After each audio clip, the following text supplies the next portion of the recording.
All right, good Thursday morning. It is February 13th, 2025, and you're listening to the PNW Today program streaming on WJOB and JED TV. My name is Cale Wilk. I serve as Communications Specialist in the Office of Marketing and Communications. And for today, we've got a really great program on deck. So, we're going to be previewing Women's History Month events at Purdue Northwest, as well as bringing on some of our great faculty members from our social work program to be able to talk about the great things that are going on with that unit, so with the MSW and the BASW. But again, first things up, we got Women's History Month to be able to talk about on PNW today. So let me just go ahead and introduce the great lineup of guests that we have. So just going to my immediate right, one of our fantastic alumni, we have Monica Rubio, who is Vice President and Community Lending Market Executive and NWA Market President for Old National Bank. Monica, thank you so much for taking the time to be here this morning. Good morning. I'm excited to be here with you all. Excellent. We have Katie Holderby, our Director of Alumni Engagement. It's always great to have Katie in the And studio. it's always nice to be here. Good morning, Kale. Thank you so much for being here. And last but certainly not least, we have Mary Beth Fraser Connolly, a continuing lecturer in history. Always great to have Mary Beth in the studio as well. Thank you so much for being here this morning. Thank you for having me. So let me just go ahead and run down just a few quick items that are coming up on our event calendar. So it is still February. Women's History Month is going to be coming up in March, but it's still February. So that means we still have our Black History Month celebrations occurring at PNW. So if you want to get in on any of the fun, we've got some great events still coming up, such as Black Jeopardy happening on February 20th. And if you want to learn more information about opportunities to be able to participate with Black History Month, pnw.edu/black-history is the place to go. If you are a prospective student and you're looking for help with financial aid, we know that filling out FAFSA can sometimes be a little bit of a challenging process.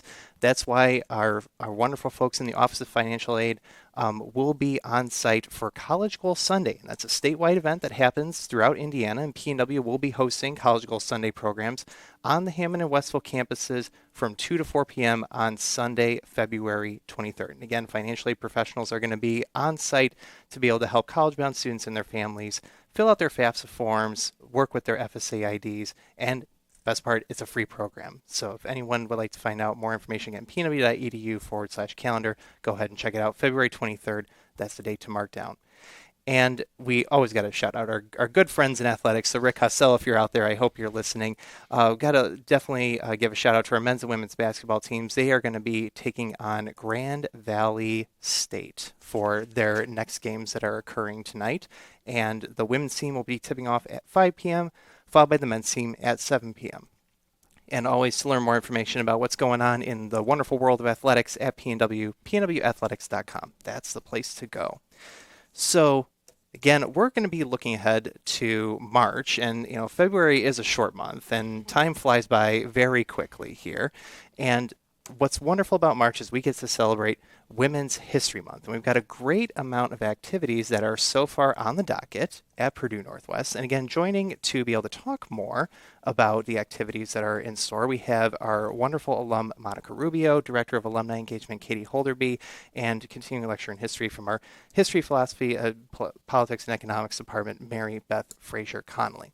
So, Mary Beth, I'm going to tee it up to you first here. Let's talk a little bit about why we celebrate Women's History Month and why it's important that we do so. And tell us a little bit about your background as a historian for women's history. Sure. So first, why would we not celebrate Women's History Month? I'm a women's historian, and so it's an easy sell for me to say that we all should be studying women's history. I think if we don't ask questions about the past, ask new questions about the past, we don't get to learn the whole story or a more rich story about our, whether it be our history or international history. So, yeah, I think it's an opportunity to know more.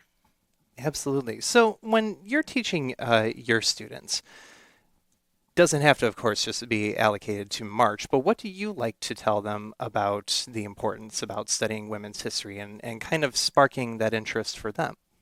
Well, so currently I'm teaching two U.S. surveys, and so it's meant to be, as U.S. survey from the colonial to the present.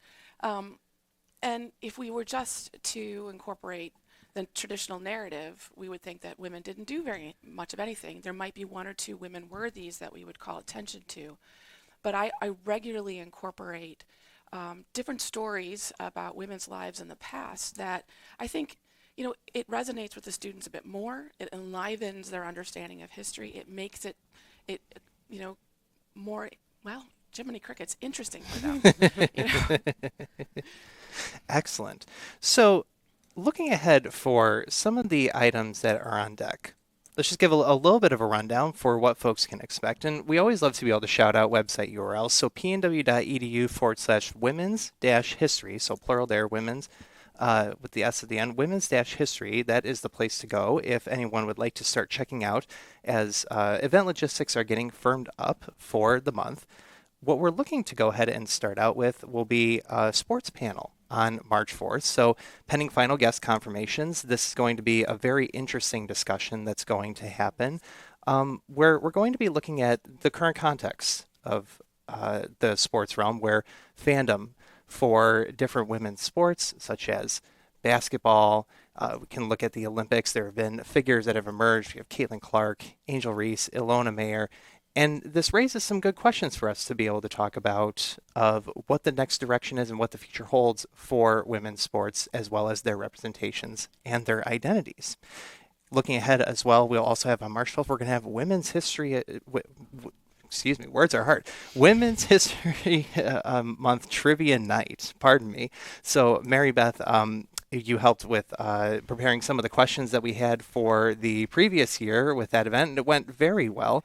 So, how challenging are the ones going to be on deck for this year? Well, I haven't made them yet, but they will not be too challenging. But they'll resonate with them, and it's my chance to highlight people that I think they should know about. Absolutely. Well, and we'll be using the Kahoot app to be able to play with that.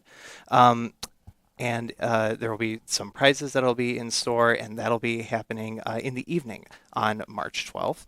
We also got to shout out our good friends in chess. I understand that the women's art exhibition is going to be making a return, and as of now, I'm told March 26th is the date to aim for. And then on the 27th, we are going to be having a panel about the impact of the Combahee River Collective. Mary Beth, I'm going to tee it up to you one more time here. So we are looking at just a little more than 50 years since the impactful Combahee River Collective statement and the formation of this group. And what is the impact that this group has been able to provide for us? Right. So the Combahee River Collective emerged in Boston in the early 1970s, and it sparked a movement that challenged second wave feminism as well as the civil rights movement to consider the perspective of black women, and which in many ways have been absent from both movements. And more importantly, that it was a statement that emerged in 1977 that inspired other and continued feminist statements, asking questions about lesbian feminism as well as African American women's concerns. Excellent. And we have some great panelists from right within PNW that are going to be helping with that. We have our interim dean of students, Britt Hudson. Shout out, Britt. We have Dr. Brittany Cole, who's actually going to be coming on for the second segment of the program. She's also going to be one of our panelists. And one of our visiting faculty members, Dr. Nicole Rousseau. So again, that's going to be on March 27th. Should be a very engaging discussion. Two of our other events, and here's where I'm going to help tee up Katie and Monica to be able to help talk a little bit more about this. So we have the second rendition of Unleashing Empowerment that is going to be occurring on March 13th. And one of our internal events we have on campus is the Women's Leadership Luncheon that is going to be happening on the 25th. So let's talk about Unleashing Empowerment. Katie, what do we have on deck for that event this year? We have another impressive group of PNW alumni, including Kim Yelich. Kim was an education major, and she's been a teacher at Watson Elementary, part of the Lake Central school system, for more than 34 years. She's also been high school girls basketball ref for more than 20 years, and she's being recognized this year by the Indiana High School Basketball Association, so that's impressive. Kim Nagy, she was a nursing major. She owns her own company, Senior Healthcare Consulting, and also Erin Cullen, who is a technology major, and she's a project executive with Turner Construction. And moderating this group is Dakita Jones. She's the vice president of communications at Centier Bank, and all of them have been wonderful supporters of PNW and our students. So we're looking forward to that. That's on Thursday, March the 13th from 4:30 to 6. And it will be in the classroom office building in the main zone area. So we're hoping we see a lot of students because there seems to be a lot of students in that area and also alumni, faculty, and staff. Excellent.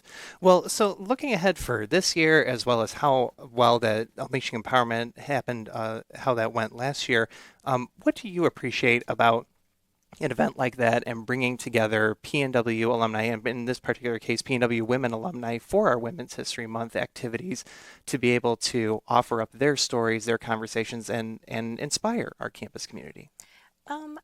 I think it's important to inspire our students. I know that, and we're going to turn to Monica in a couple minutes, but she has a wonderful story as well. And I know that, and I learned something new every single time too. Last year, we had a wonderful group of panelists that really opened up the floor to questions as well. It's always fun to see students stand up and ask those questions, and it gives them. It empowers them as well. It gives them that feeling of, I know it's difficult right now, but, looking forward, there's going to be so many obstacles and so many wonderful things that happen on my career path, but it's never a straight line. I think we'll hear that a lot too, that there's a lot of twists and turns when it comes to your career, but I think it's very inspiring for our students as well as everyone else in the audience. Absolutely. Well, speaking of inspiring stories, we were just learning a little bit of some details just ahead of our program when we were doing our prep this week. So again, Monica Rubio is one of our guests today, Vice President, Community Lending Marketing Executive, and the NWI Market President for Old National Bank. And you've been invited to come and speak for our Women's Leadership Luncheon for this year. So how are you feeling getting to come back to campus to share more about your story and your insights with our campus community? I'm very honored. It's exciting, as Katie mentioned, being able to inspire other students and alum is just, it's exciting. One, I've shared my story with different individuals, and you don't know how it affects people when you're sharing. I've had the opportunity to be a panelist on some other women events, and I've had people later come to me that were in the audience and say, your words really touched me. I would have never thought that that was your path. As Katie mentions, career paths aren't always linear. It's not always a straight up trajectory. And so I'm excited to share. I'm glad that I love the wording of unleashing empowerment. I often tell young ladies, that's what I'm passionate about, empowering not only women, others within Old National Bank, but also within our community, uplifting, right? How do we empower one another? And sometimes our stories affect people differently. Mm-hmm. Absolutely. Let me pose the question for you next. Tell us a little bit about what was your student experience like at PNW, and how did you come to be in the position that you are now? So, as Katie mentioned, I think one of the greatest things about PNW is that no matter where you're at in life, you can attend there. So I wasn't your traditional, come graduate high school and then enroll in college. I did that, and then some things changed. I think Katie mentioned life happens, right? So people have different obstacles, different challenges, maybe. Um, and maybe different thought process of is this for me or is this not for me. So for me, it took a little bit longer than a traditional 4-year plan, uh, but I went back to PNW as an adult.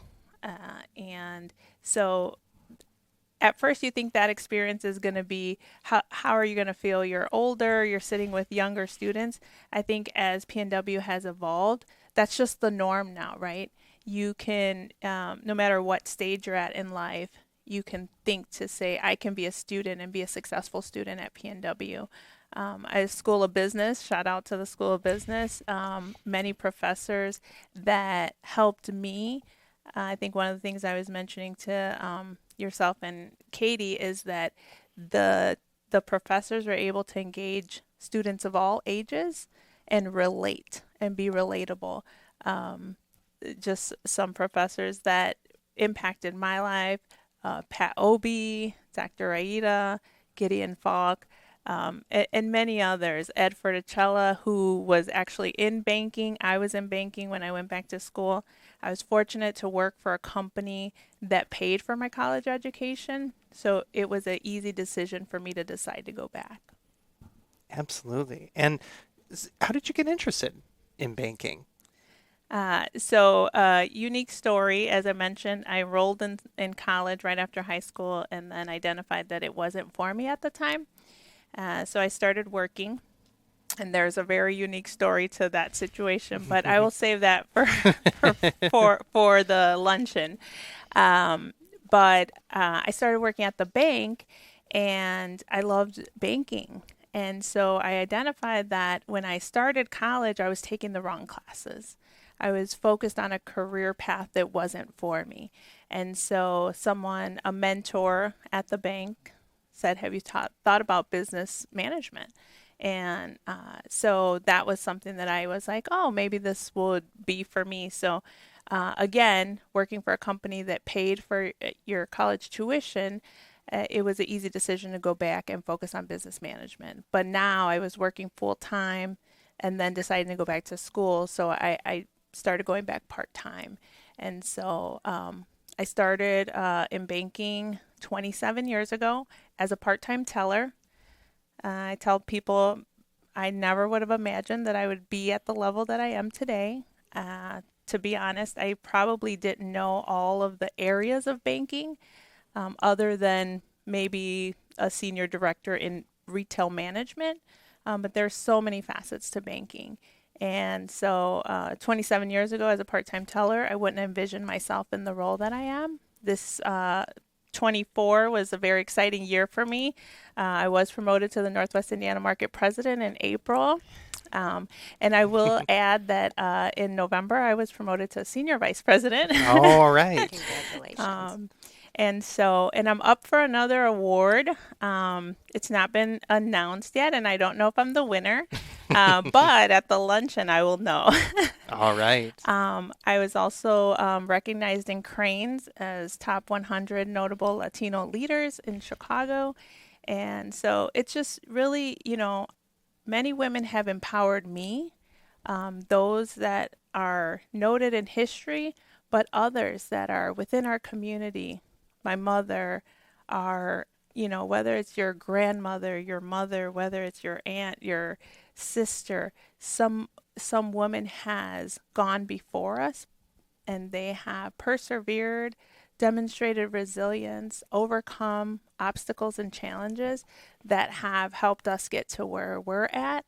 And I feel that us here now, that's our task, to continue to empower the next generation of women, to know that your current circumstance does not define your future. Absolutely. Well, we're very lucky to be able to have you on deck as our speaker for the luncheon, and clearly a very decorated person that is going to be in the professional world and in banking, that's going to be having the spotlight in front of our students and our campus community members. So again, just to kind of preview a little bit for what's in store for the leadership luncheon, what are some of the pieces of advice that you like to be able to share for PNW students? Again, going back to every path is different. I share this. I have two daughters, and I share with them, your paths are not going to look the same, and it's okay. Just as my path didn't look like the traditional college student experience, but at PNW, I was embraced, and I was championed and I was empowered to excel. And I really attribute many of the friendships, many of the partnerships from the PNW family. And so, again, I encourage all students, no matter where you're at in life, to just lean in and embrace the experience at PNW. And if you've not enrolled at PNW and you think, I'm too old, I'm not, this isn't right for me, come have a conversation with someone just to identify because this could be for you. Absolutely. See, that's a nice little plug right there. pnw.edu/admissions if anyone is interested in applying, of course. So we have a few minutes left before we close out our segment here, previewing our Women's History Month activity. So I want to be able to open up the floor to all the guests here to be able to conclude us here by talking about what do you feel is important, kind of touching on one of the topics and items that Monica mentioned. What do you feel is important about connecting with other women community members that are around us and helping uplift them for success as well? Whoever Well, wants to go first. yeah, I mean, I think Monica's story is just a perfect example of, you know, um, trying to find those stories that are really going to uplift those that are, maybe insecure or not sure about what they want to do. I think that it's important to continue those stories and to share them. You know, the three of us are fortunate we're able to, um, communicate with our peers and find ways to share those stories. But I think it's our job too to continue to pull in new people, whether it's young alumni or students, to share those stories. Absolutely. I would agree. Every day that I'm in the classroom, I'm attempting to, win over students, of course, to history, but I think it's an opportunity for me to get to know them and to try to encourage them to follow whatever path they are trying to do and how history can help them with that. And I think, particularly with Women's History Month, we've worked on events that are trying to showcase that.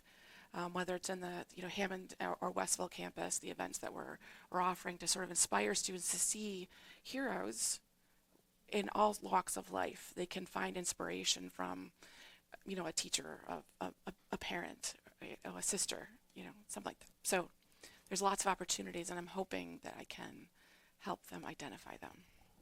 Absolutely. I think that a lot of times, and maybe women in general, they shy away from sharing their struggle that they overcame and really not being aware that that struggle, by sharing their struggle that they overcame and how they overcame it and navigated, can help someone else. Because a lot of times that someone else might not be sharing that they're having the same struggle, but when they hear it, then they're like, I too can overcome this. And so it's really share your story, the whole story, right? If I'm not telling you all the things that happened to get me to where I am, then I'm leaving out pieces that are going to give someone the courage to know that they too, from wherever they're at, can get to another place. Absolutely. I think that all of those pieces of input are very valuable. And to, I think, kind of, help sum it all up, there's a lot of great things that we have in store, not just for March, but certainly going forward about the power of storytelling and the connections that can be built, the mentorship that can also build from that, and the different figures that we can look up to as role models to help inspire us. So, all to say, we've got a really exciting Women's History Month on deck for March, right? We do. So again, pnw.edu/women's history. That's the place to go to be able to check out more event information. And I just want to say a big thank you to Monica, Katie, and Mary Beth for taking time this morning to be able to help preview some of the activities and events that we have on deck for us. I think we're in store for a good time for March. So, like we say, the time flies by really fast on PNW today, but stick around. Don't go anywhere. We're just going to take a quick break and we're going to do a quick guest swap. We're going to bring on some of our wonderful faculty members from social work to be able to talk about those programs. So stick around. All right, welcome back to the PNW Today program. Again, it is February 13th, 2025, and we're ready to dive into our second segment for the morning. We have some of our wonderful social work faculty members from Chess. Shout out Chess and shout out social work. Thank you so much for being here.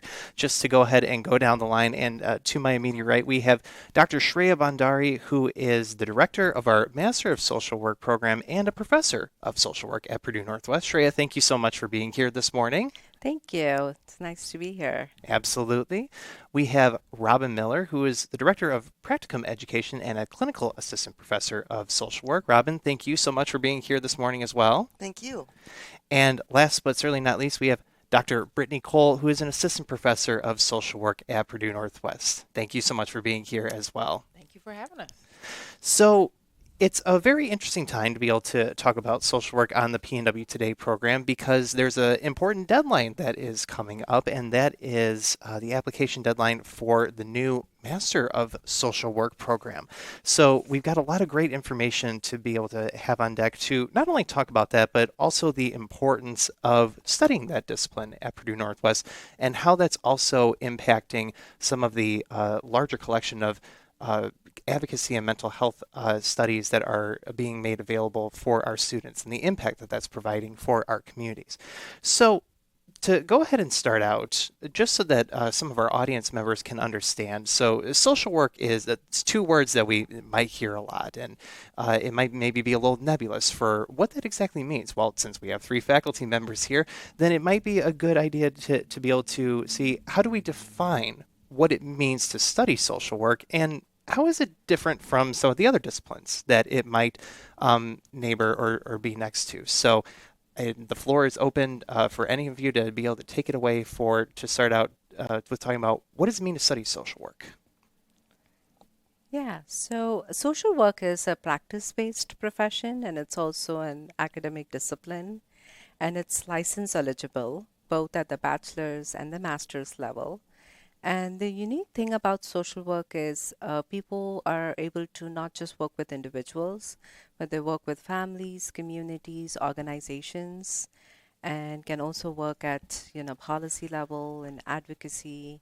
And so it's not just a profession that's limited to the mental health field. Yeah. Yeah, absolutely. Robin and Brittany, how would you also like to describe what it means to study social work?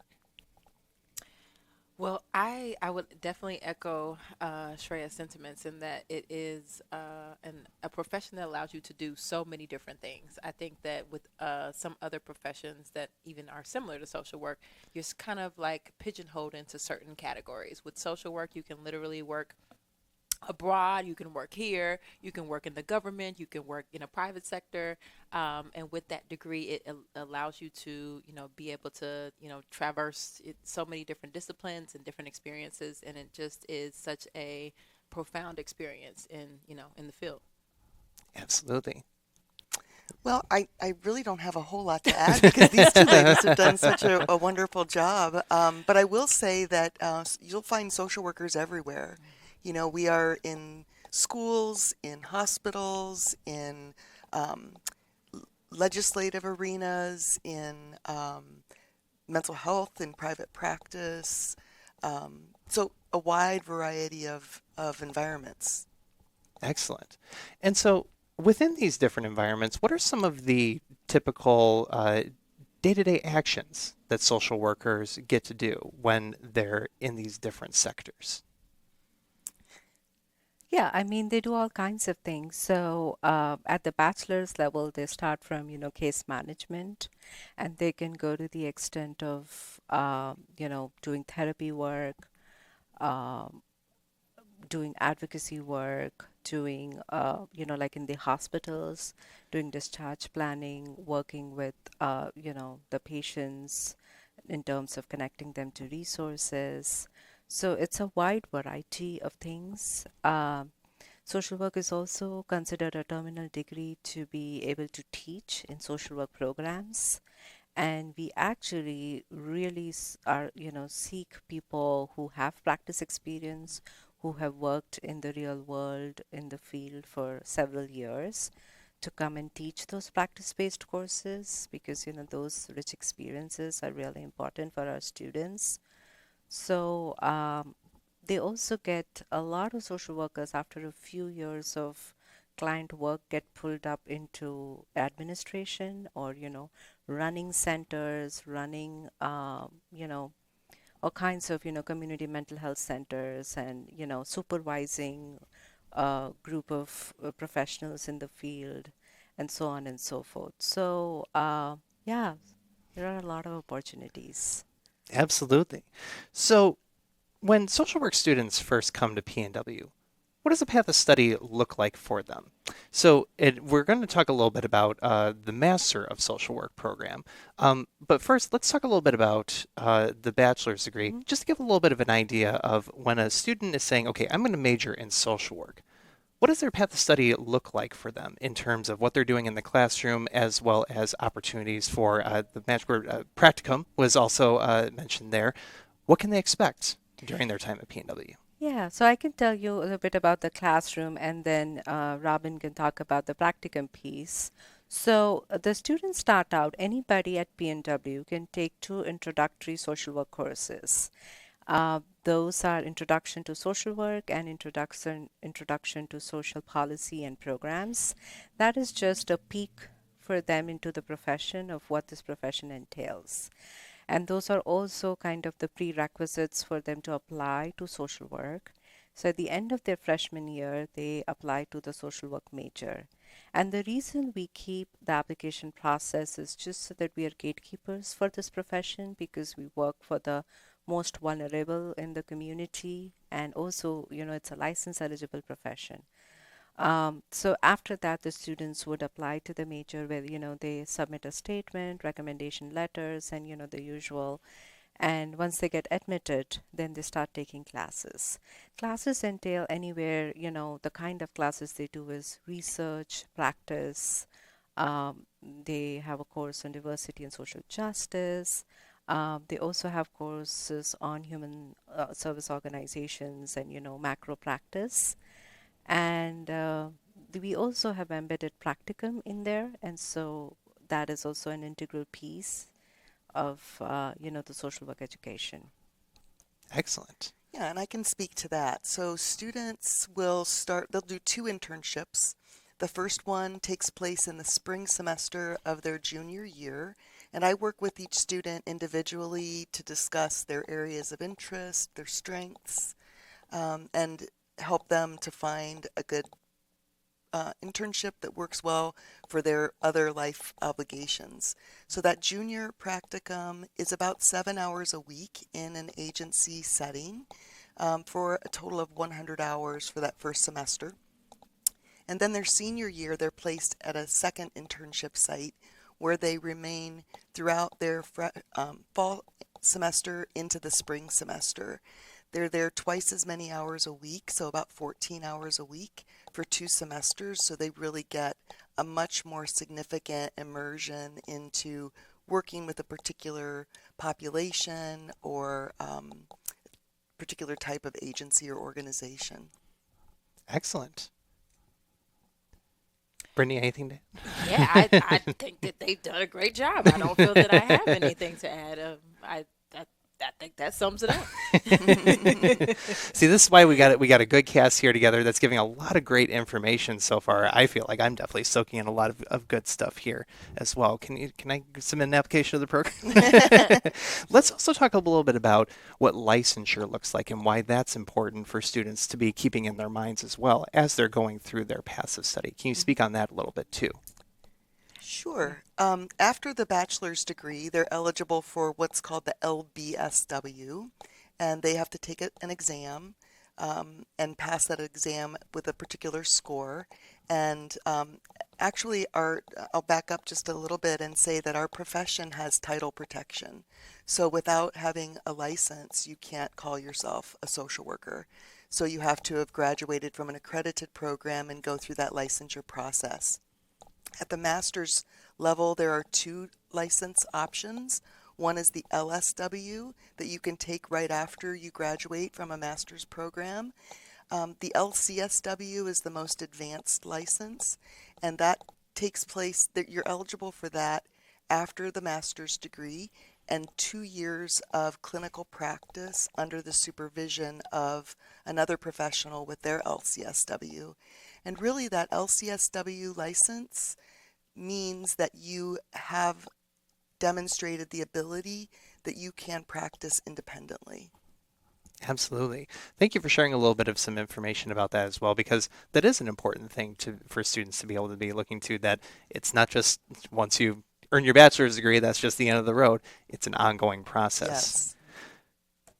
Let's transition a little bit into one of the other big items that we have on deck here is the Master of Social Work program that PNW is currently accepting applicants for. So let's start out because the announcement for the Master of Social Work program occurred during last year.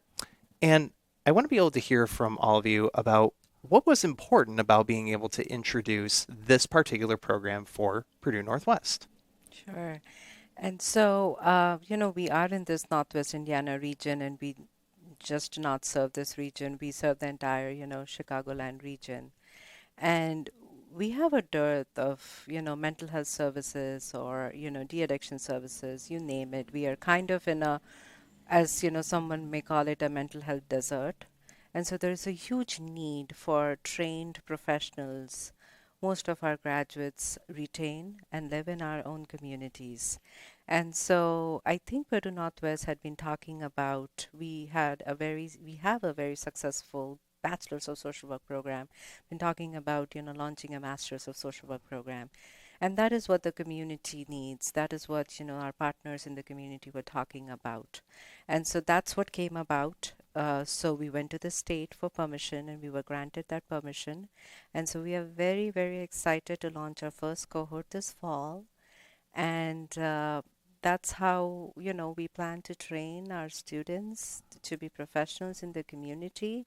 Like I said, to work at all levels. So to work with individuals, families, communities, organizations, and not just being limited to, working just in hospitals or working at VA or, working in domestic violence agencies. So that's what we plan to, have a program that will train students into. Excellent.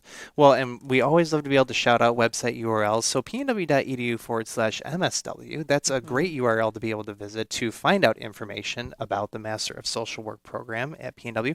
And do you mind reminding us about the priority deadline for when to get your Yes, application in? absolutely. So April 1st is the deadline, and the classes will begin in August when the fall semester begins. And we have been very, very fortunate that, we have some limited number of graduate assistantships for students, which will be, allocated to the students on a first come, first basis. So if this is something that you would like to pursue, whether you want to become a therapist or, whether you want to serve your community or have a private practice in the end, this is a profession. Apply now is my call out. And when you have a graduate assistantships, you will be basically working under a professor 10 hours per week. You'll be taking classes with us. I can talk a little bit about the classes. The classes will be on Tuesdays and Thursdays during daytime, and Monday, Wednesday, Fridays will be days for you to do your practicum, and we can get into the details of that as well. Absolutely. One of the questions that I want to be able to pose for everyone as well is, certainly there's a great number of students that if they want to study social work at the undergraduate level, that's all fine and well. At the master's level, are there some certain aspects for candidates that you're looking for, and or where should they be in their careers if they are looking at potentially pursuing an MSW? What would make them a good fit for this program? Yeah. And I can start, but Brittany and Robin, feel free to add as well. So if you are graduating this May or even this summer, this is a time for you to apply. We are looking for some prerequisites, but they're not out of the world. Any psych major, social major would have had that prerequisite. So, like, we're looking for courses in statistics, American government, some kind of social science like psychology or sociology and human biology. But we can, work through those if you don't have them. But even if you've been out of school for several years and have had your bachelor's degree, say 20 years ago, 10 years ago, 5 years ago, whatever time, and you would like to come back to school because, your kids have gone off to college, or you have a second life, you're starting out again, say after, a major tragedy in your life, who knows, or you want a fresh start. This is the profession to be. This is the time for you to apply. We are actually unique. PNW is actually unique in terms of a lot of non-traditional students, a lot of first generation students, and we are small enough, intimate enough to be able to know you, to work with you, and meet you where you are. Mm-hmm. Well, And I'll add that even if you've like Shreya was saying, if you have had a bachelor's degree in any other area, and you have a desire to make a difference in your community or to help and advocate for vulnerable populations, we're looking for students with that kind of a heart and that kind of a drive. We're looking for students who are open-minded and critical thinkers and ready to roll their sleeves up and learn some really exciting stuff. absolutely.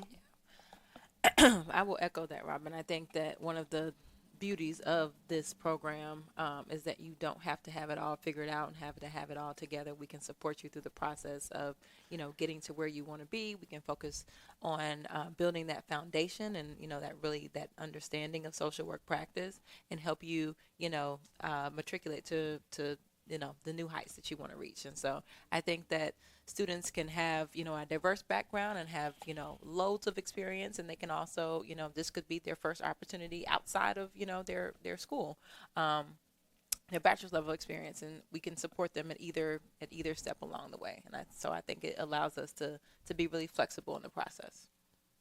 Well, all of that sounds really wonderful to me. I know I'll tease up that joking and send in an application for that. So to return to one of the points that you were making, Shreya, about looking at, what does the path of study look like in the MSW program? Let's go ahead and dive into that a little bit as well about what those courses will entail. But I think it's also a great opportunity to be able to speak on one of the other items that we were all prepping on together about what the culture is like with the different faculty members that are going to be interacting with the students that are in the MSW program. Sure. So we actually have a really, really diverse faculty, as you can see. And they're not just diverse, with their identities, but also diverse in terms of the kind of work they do, the kind of research they do, the kind of practice experience they bring to the table. And our team has been, selected through a national search. We are 6 of us. We are small but mighty, and we work very closely with our students. Uh, like I said, classes will be during daytime, and they will be, one after the other, so that you come on campus either once a week if you're a part-time student, or twice a week if you're a full-time student. And it will begin if you are in the traditional 2-year program. You will be, having courses around practice, human behavior, um, anti-oppressive social work, research. So we built a foundation, kind of what a bachelor's, junior, and senior year would look like in the first year. And then the second year will be the advanced courses, which will build. So we'll talk about psychopathology, clinical interventions.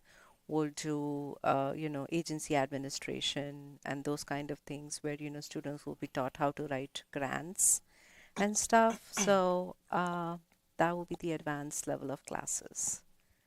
Excellent. And so let's talk a little bit about as well the faculty members that you get to interact with. So all of you have different backgrounds with professional experience, with research experience.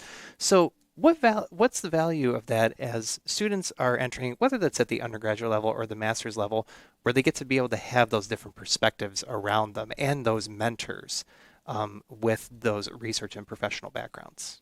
Yeah, and Brittany can probably, she's our newest, one of the newest members. Yes, And that is so, true.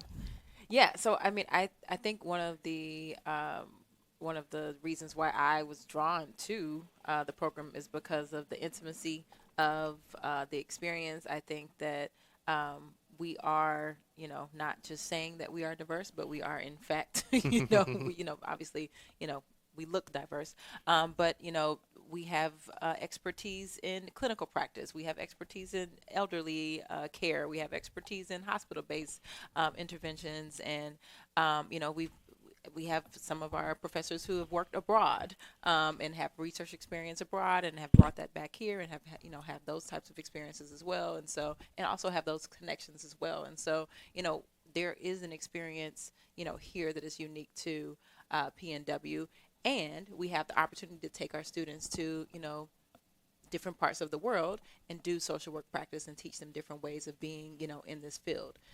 So I think that diversity is spoken in so many different ways, and we practice what we preach, and it is really important for us to value differences in our students and their individual uniqueness, and we really want them to know that they're going to interact with individuals who are different from them, and so they get that experience early on, and then they're able to soar after they graduate from being with us. Absolutely. Robin, did you have anything else that you Well, I'll wanted to just add to say that? that I think that we are a really friendly and welcoming faculty, not only to one another, but to our students as well. And we really try to create an environment where people are going to feel like they belong. Absolutely. I'm going to attest to that. Just being in the studio, everyone's super friendly here. I also want to be able to pose the question for all of you. So, once somebody finishes an MSW, what advantage does that give for them in entering the social work field? so, as I had mentioned, it is one of the terminal degrees. We now have a doctorate in social work that is, becoming more and more popular, but we still, a master's in social work is actually, so you start working after your graduation, you take the initial license, and then you start working towards a clinical licensure. And there are a lot of agencies in the state of Indiana that actually have a lot of opportunities for you to finish your 3,000 hours under clinical supervision and work towards your clinical licensure. So that degree from an accredited program, and we are actually working on our accreditation.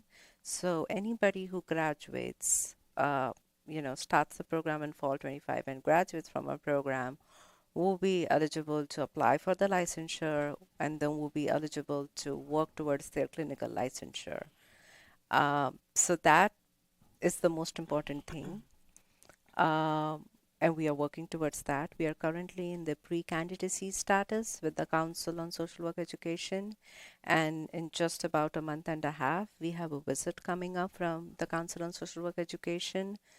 So that is the number one thing, that you're eligible to apply for your licensure and enter into the field in an authentic manner. Absolutely.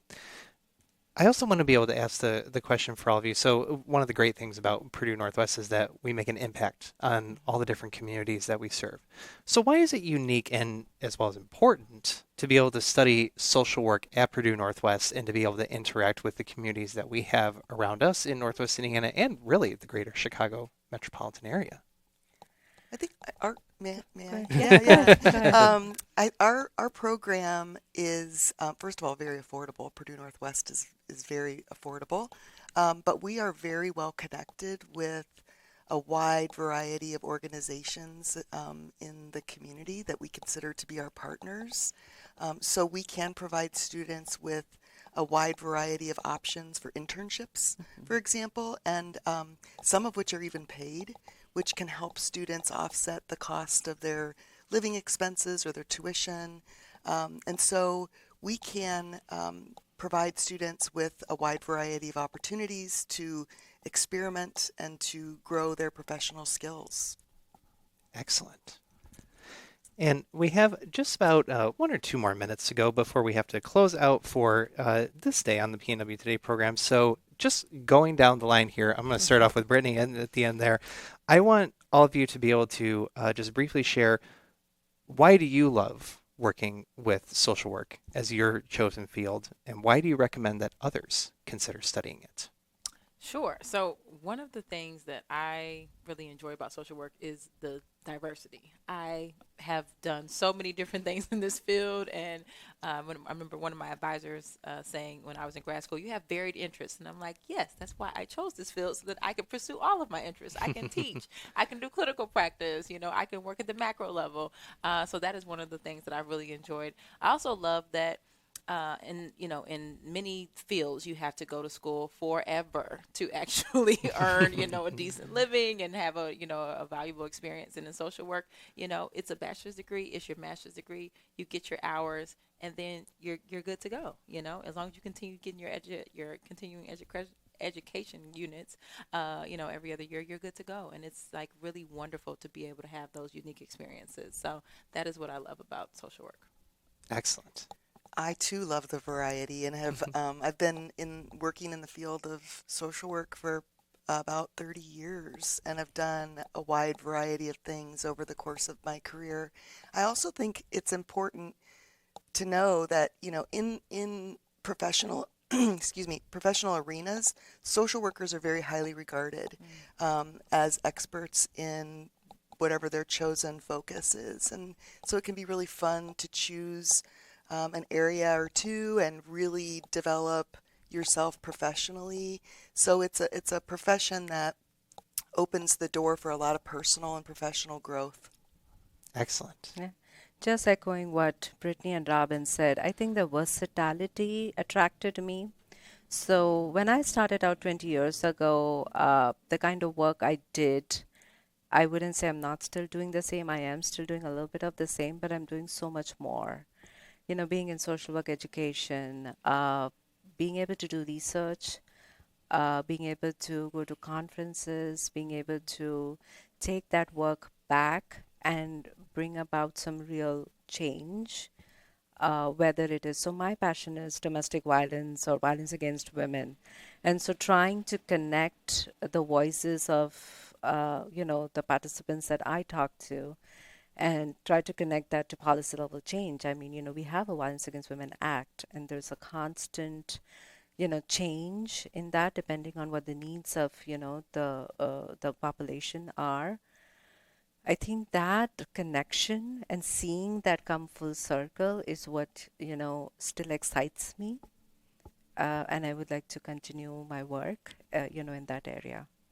Absolutely. Well, you heard it here firsthand. Lots of great perspectives here from our three social work faculty members on the exciting things that are in store for you if you would like to start your social work journey at Purdue Northwest. And again, the MSW, if you would like to find out more information, pnw.edu/MSW, that's the place to go. And that kind of wraps it up for the PNW Today program for February 13th, 2025.